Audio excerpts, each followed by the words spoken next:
യമദാക്ഷി Deepika Padukone വൈറലാക്കിയെടുത്തിട്ടുള്ള item. ഇതിൻ്റെ trend ഏകദേശം നല്ലോണം അവസാനിച്ചു കഴിഞ്ഞു അല്ലേ? പക്ഷെ ഞാൻ ഇപ്പോഴും ഇതുണ്ടാക്കി കഴിക്കുന്നുണ്ട്. കാരണം ഇതിൻ്റെ ടേസ്റ്റ് അത്രയ്ക്ക് ഇഷ്ടമാണ് എനിക്ക്. വേറെ കറിയൊന്നും ഉണ്ടാക്കാൻ പറ്റിയില്ലെങ്കിൽ അപ്പം ഉണ്ടാക്കിയെടുക്കുന്നൊരു ഐറ്റമാണിത്. നല്ല ടേസ്റ്റാണ്. ഈ ബട്ടറിൻ്റെയും ചീസിൻ്റെയും ഒക്കെ ടേസ്റ്റ് ഇഷ്ടമുള്ളവർക്കേ ഒറ്റ കറി മതി. അതിന് വേണ്ടിയിട്ട് ആദ്യം ഒരു പാനിൽ ബട്ടർ ഞാൻ കുറച്ചധികം എടുത്തിട്ടുണ്ട്. കുറച്ചധികം ബട്ടർ എടുത്തിട്ട് കുറച്ചധികം നന്നായി ചോപ്പ് ചെയ്ത ഗാർലിക് ഇട്ട് കൊടുക്കാം.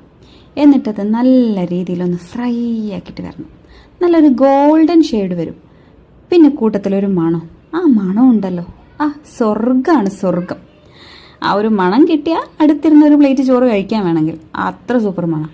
ഇതിങ്ങനെ റോസ്റ്റായി ഒരു ഗോൾഡൻ കളർ വരുന്ന സമയത്ത് നമുക്കിതിൽ ആഡ് ചെയ്യേണ്ട നമ്മുടെ പ്രധാനപ്പെട്ട ഐറ്റം എന്താണെന്ന് നമ്മുടെ പച്ചമുളകും അതുപോലെ തന്നെ ക്യാപ്സിക്കം.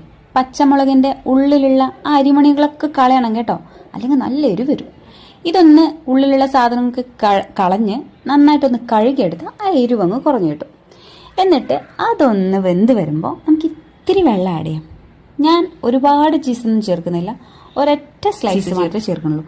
അതിന് കാരണം എന്താ വെച്ചാൽ ഇവിടെ വേറെ ആരും ഇത് കഴിക്കില്ല, ഞാൻ മാത്രമേ കഴിക്കൂ, എനിക്ക് വേണ്ടി മാത്രം ഉണ്ടാക്കുന്നത്. അപ്പോൾ ആ ചീസൊന്ന് നല്ല രീതിയിൽ ഇതുപോലെ മെൽട്ടായി വരണം. എന്നിട്ട് വേണമെങ്കിൽ ഒരു ഇത്തിരി ഉപ്പും കൂടെ ആഡ് ചെയ്യാം. അതിങ്ങനെ ചോറിലോട്ട് ഒഴിച്ച് ഒന്ന് കുഴച്ച് ഒരു പിടി പിടിച്ച എൻ്റെ സാറേ സ്വർഗം, വേറെ ഒന്നും പറയാനില്ല. എല്ലാവരും ഇതൊന്ന് ട്രൈ ചെയ്ത് നോക്കണം. മുന്നേ ഇത് ട്രൈ ചെയ്തവരായിരിക്കും ഭൂരിഭാഗം ആൾക്കാരും, എന്നാലും അല്ലാത്തവരൊന്ന് ചെയ്തു നോക്കും. സൂപ്പറാ.